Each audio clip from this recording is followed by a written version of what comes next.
Hey guys, I'm Steph, welcome back to my channel. So, as the focus for today's DIY tutorial is actually bedside table lamps, as you've probably seen from the title and you can see right next to me here, I thought what better place to film my intro and outro than on my bed. No, our bed actually, just my bed, not David's. Da, can you do me a favour and turn the fan down just a touch? I'm comfy here. Okay, enjoy your shower, okay? Some peace and quiet, please. So, in the theme of bedside table lamps, such as these, I thought what better place to film this video, intro and outro, than on my bed, slash our bed. I'm still getting used to being married. Our bed. Which also happens to be one of the most comfortable places in our house, so I'm happy. I hope you're happy. I hope it's not too informal. I don't know. I am wearing dungarees, so I guess that is pretty informal. I could have worn my pajamas actually. So, today's DIY tutorial is /are to DIY Pottery Barn inspired lampshades with my own unique jar base lamp bases. So first up, let me say we actually really desperately needed some bedside table lamps. I'm a person that loves to stay up and read at night or just do anything but sleep until the wee hours of the morning because I'm a creative. And I'm judging by a lot of the fact that you guys are watching this video, you're probably creative too, and you're probably one of those people. So give me a shout out down below in the comments if you are one of those as well. And Davide, my husband, is also very creative, but obviously in a different way because he works 9 to 5 kind of style every day, 5 days a week, Monday to Friday. He kind of has to go to bed at a normal sanitary time, and I obviously don't go to bed that early, so I'll be there like this next to him. Hi. And he'll just be like,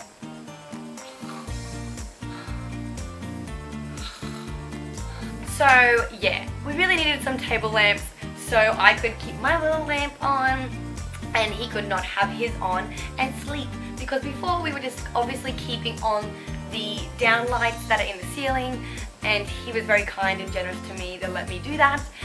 But then on my side, this is my side by the way guys, yes we have sides, this is my side, and then what happened to push the whole no lamps by the bed thing over the edge was that out of all the floor lights in the room to blow, this one right above me blew, and I was like, that's it, we need to get some table lamps.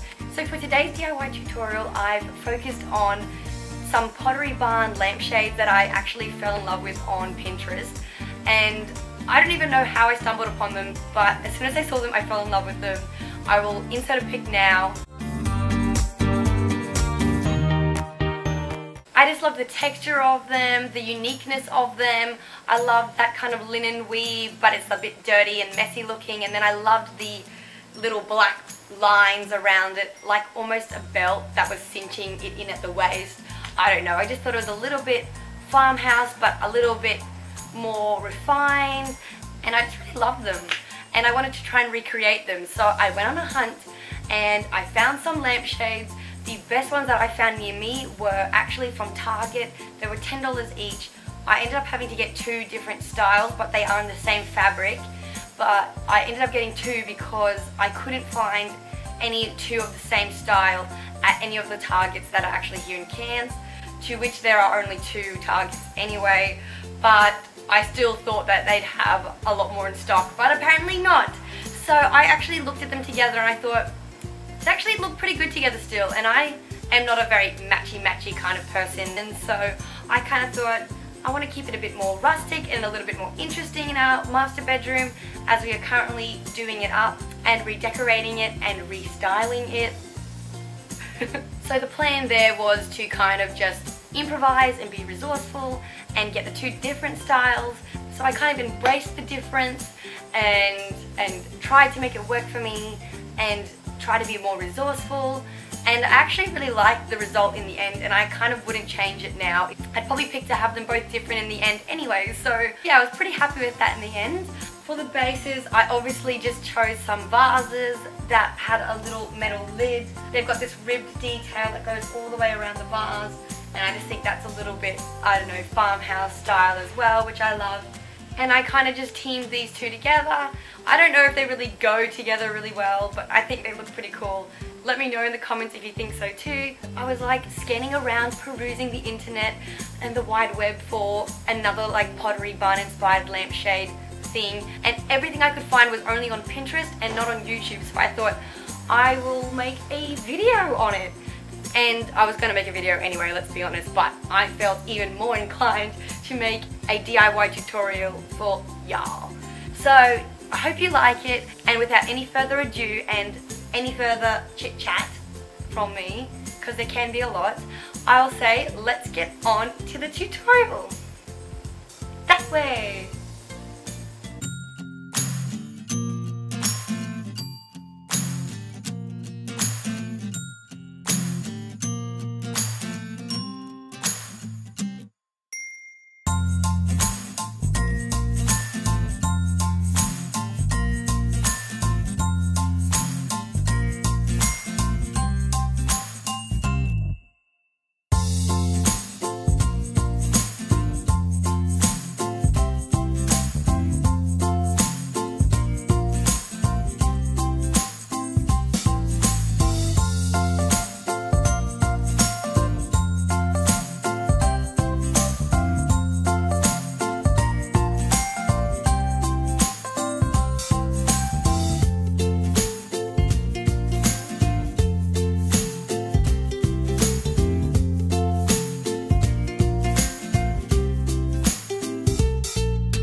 So first I started out with these two storage jars that were from my local dollar store, and they were $11 each. They did have the glass lid version, but I chose the metal lids as I knew they would be better for drilling into for the light bulb and light cord to be put through. And because I chose to use glass jars as the lamp bases for this DIY, I needed to get a special glass drill bit. They're quite inexpensive, and I totally recommend it if you are a DIYer like myself. A glass or tile drill bit will always come in handy. And this section where I'm pointing is where we chose to drill in our little hole for our light cord to pass through.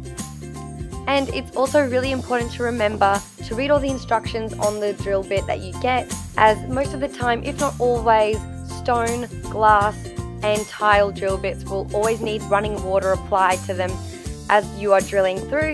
This is just so the glass, stone or tile doesn't heat up and crack, shatter or break under the pressure of the drill bit.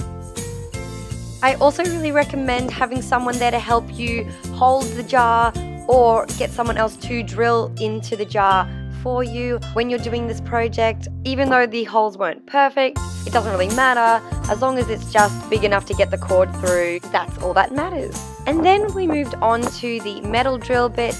We probably got a bit carried away with how big the size of the hole needed to be. After doing this, I will definitely say you do not need a giant big drill bit like this. Do not do it unless you absolutely need it. We would have been fine with just the normal wide drill bit that's going in first. As you can see, we ended up making the hole way too big, to which I then had to try and fix later on, as you'll see later on in the video.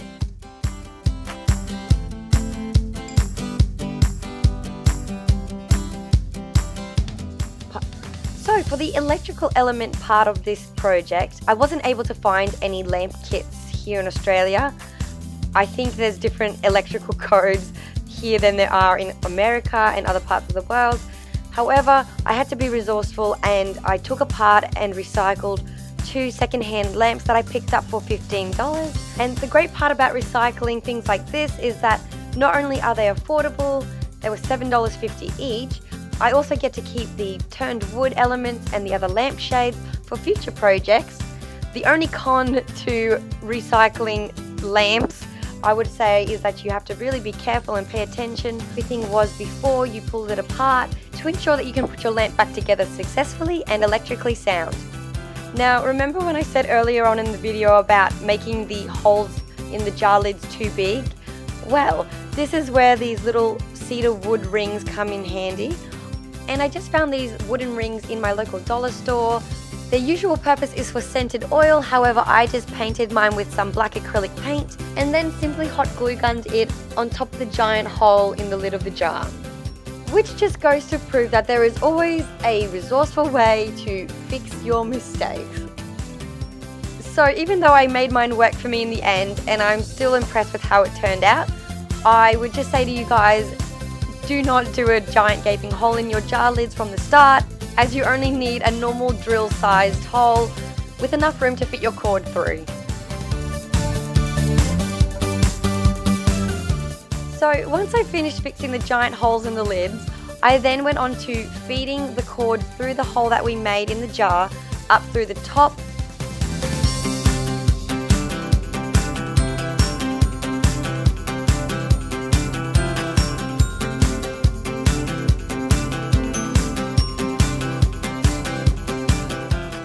And then I fed the cord through the lid and then simply screwed the lid back onto the jar.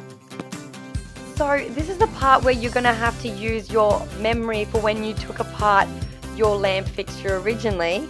To help me with mine, I simply took a red and blue pen and marked where I took out the red and blue wires from when I originally took my lamp fixture apart.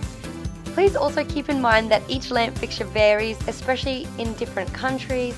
These ones are just my specific lamp fixtures that I found. And I would strongly recommend just buying a lamp kit if you are able to in the country that you live. However, if you can't and you're really struggling with putting yours back together, I would really recommend you just looking up on the internet how to best put your specific lamp fixture back together.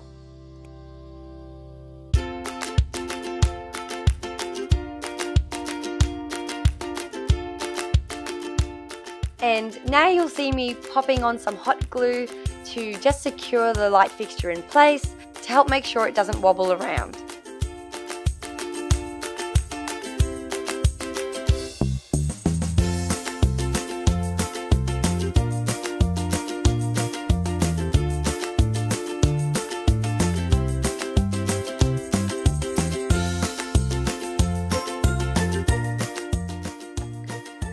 And this is me just finishing off putting my light fixture back together. If you've got the same light fixture as me and you really need some help, then give me a shout out in the comments below or send me an email and I'll do my best to help you out. However, if you do have a different one to me, I probably won't be able to help you very much as I'm not an electrician.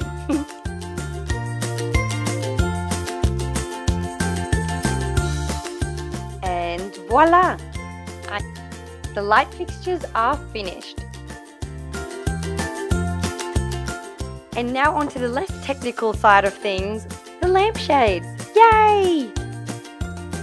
So for the lampshades, as I said in the intro of the video, I picked them up from Target for $10 each, and they were the closest that I could find to the Pottery Barn style lampshades, with a similar looking fabric and at the best price.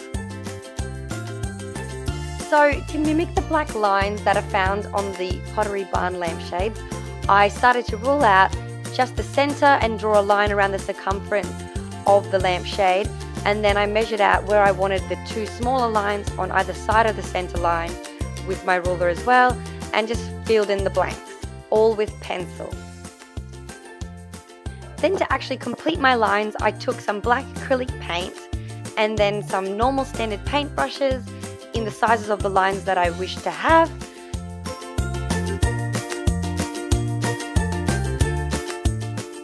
And I simply added some water to the acrylic paint to thin it out a little bit, as I wanted the edges of my lines to not look too perfect and bleed a little bit into the rest of the lampshade and not be too crisp. With the aim being to give my lampshades a bit more of a farmhouse rustic vibe to them, like the Pottery Barn ones.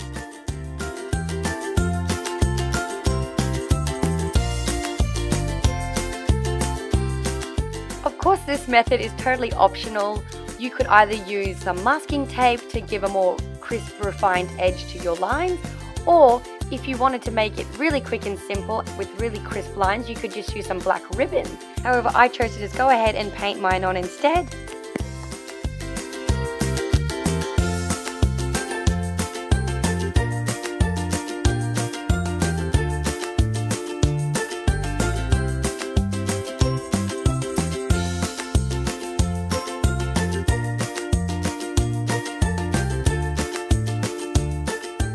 And then just to add a little bit more something to my lampshades, I chose to use some jute twine and ribbon that I had already at home to finish off my lampshade and to place between the black lines that I had already painted on.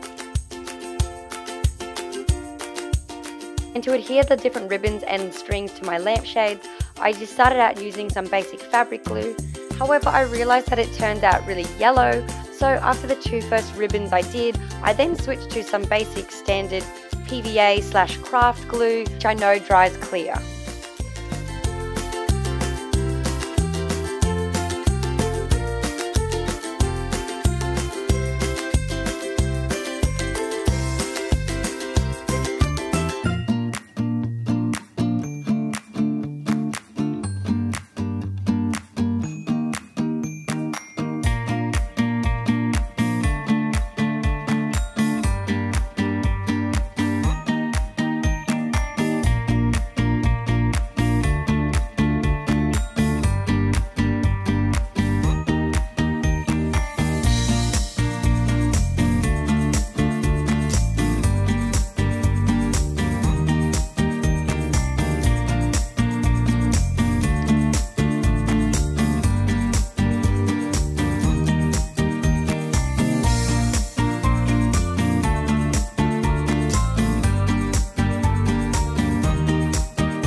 So as you probably can notice, I changed up the ribbons and cords as I went along, as I was running out of different ones, and also I definitely didn't want to keep it too matchy-matchy, so I think that by doing this and being resourceful, I actually in turn made a really unique matching, non-matching pair of lampshades with all the different textures, shapes and lengths and sizes. It worked out really well in the end. So hopefully this can inspire you guys to be resourceful and try and use whatever you can find at your place, and that you don't always have to go out and just buy something new just to make a DIY. And heck, if it doesn't work out, you can always pull it off and start again. And if it does work out in the end, then nothing's lost.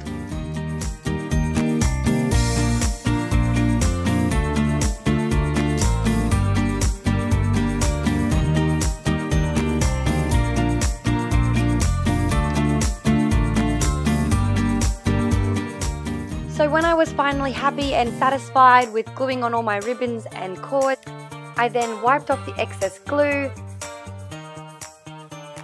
and put down some tape to help hold the ends down in place, and then simply left them aside to dry for a few hours.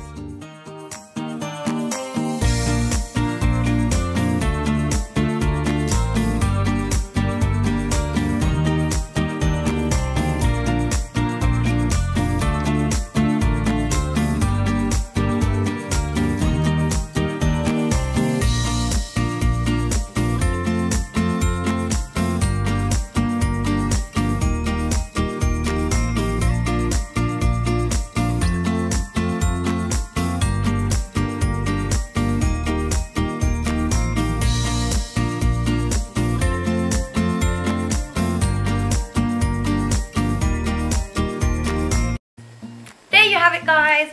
I hope you enjoyed this video and tutorial as much as I did making it. Focus, focus. Yes. No. You have one job, camera. I hope you guys enjoyed watching this tutorial as much as I had making it. And if you did, then don't forget to please give me a big thumbs up down below and subscribe if you're not already. Like, share, subscribe. If you do try out this DIY at home, then I'd love to know about it, so please let me know. You can contact me and send me pictures via email or Instagram. I also would love a video response if you do YouTube as well. Keep me in the loop. I think I have nothing else to say. So yeah, thanks for watching, guys. And also I want to say a big, massive thank you all to my new subscribers that have just all flocked in from somewhere. I don't know where, but it's grown exponentially like in 1 week. Well, when I say exponentially for me, it's like by probably like more than double now. I know that's not a lot for some people, but for me that is like a lot of people, because I haven't actually told most of my family and friends about this, bar my dad, who is telling all of the family and friends. But otherwise, I think that a lot of you are people that I don't know, which is really what I wanted, to more so reach out and meet other people and expand my circle. Also just to see people that are also equally passionate in what I love to do as well. And also a massive thank you to my first and faithful, loyal subscribers that were there with me from the very beginning. It means the world to me. I just want to say a big, massive thank you to all of you for your comments and your support and your likes and your subscriptions, and really just welcoming me really well into this community. And I just am so appreciative and so thankful to all of you. So thank you so much. We are all now one little, big, growing Restyler family, and I'm so glad that you're all here along with me for the journey. I love you guys, and I'll see you next time. Bye! Out of focus. Out of focus. Out of focus.